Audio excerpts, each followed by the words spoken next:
Undecideds. All right, who will become the ultimate deciders? We're talking again about the race to become the mayor of Portland between Mayor Ted Wheeler and the challenger Sarah Iannarone. In a recent DHM poll commissioned by OPB, Iannarone leads Wheeler by just 1 point, 34 to 33%. So by that view, it would appear that this is a dead heat. Now, on yesterday's show, we talked about the hardesty factor for undecided voters, how if Sarah Iannarone becomes mayor, Commissioner Joanne Hardesty will likely become the Portland Police Commissioner. If Mayor Wheeler stays in office, she probably won't. We thought that this hardesty factor would be a good way to differentiate between these two candidates. And then I got this Facebook message from a viewer named Nicole who said, the word in the black community is the Teressa Raiford factor. And Nicole may be onto something. See, in that same poll that we just mentioned, 6% said that they plan on writing in Teressa Raiford for mayor. She's the founder of Don't Shoot Portland and a big name in the activist community.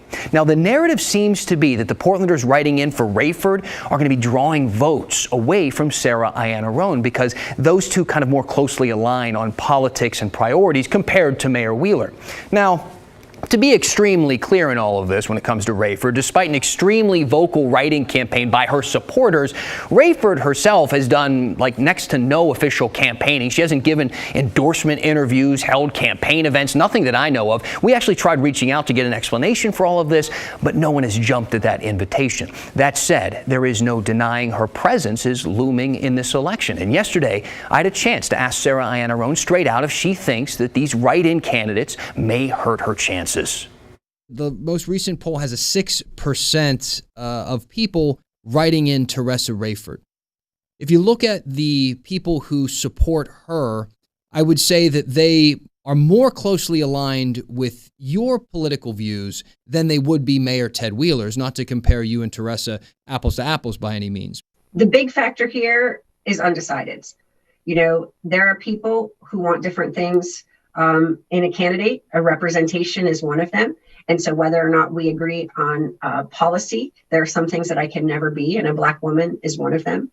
But what I can offer is progressive policy changes. And really my goal is right now to reach those undecided voters. There's a huge swath of them, and really make the case that I'm the better choice for them over the incumbent. You know, the number of people writing in was actually quite bigger than that 6% just for Ms. Raiford. There were a lot of people, I think, on all ends of the political spectrum who have their own ideas about how they want things to go. Now, if you talk to pollsters or the experts, they think that those Raiford voters are ultimately going to be drawing from Sarah Iannarone and her vote totals. But our write-in saga doesn't end there. See, those Raiford voters aren't the only write-in voters that we need to consider. 14% total of voters told DHM that they're going to be writing in someone other than Raiford. So who are those voters? Who are those people, and how might they impact this race? Where are they leaning? The pollsters at DHM pointed out that many of them are either registered Republicans or non-affiliated. Now, look, any other year, these more conservative voters may have broken for Wheeler over the more left-leaning Iannarone. But after the summer we have just had in this city, in Portland, conservative voters aren't happy with any of their choices. So instead of picking the more moderate of the two, they may write in a conservative name or not vote at all, and that could kill Wheeler's chances for re-election. You know, after all, people on both sides of the aisle found reasons to be mad at the mayor over the way that the protests were handled. And when I talked to him earlier this week, I tried to drill down on that, but he pushed back. Take a listen.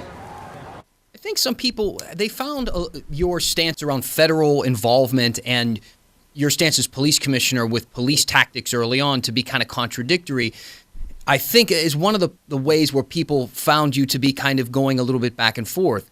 For instance, when the protests and the violent protests first started months and months ago, a lot of the tactics that were being used, forceful tactics by police, including the use of tear gas, were one of the things that protesters continue to cite as reasons to come back and build encouragement night after night. When the federal government came in, you kind of switched teams and stood against the federal government when, for the most part, the tactics mirrored what the Portland Police Bureau had been doing and continue to do. No, I strongly dispute that. And even the Portland Police Bureau leadership would strongly dispute that. The tactics that were used by the federal government when they, first of all, let me step back and just say, I have a good relationship with our local federal officers. We've had a long-standing close relationship and close ties that have been effective in addressing all kinds of crime, whether it's drug trafficking, sex trafficking, and the like.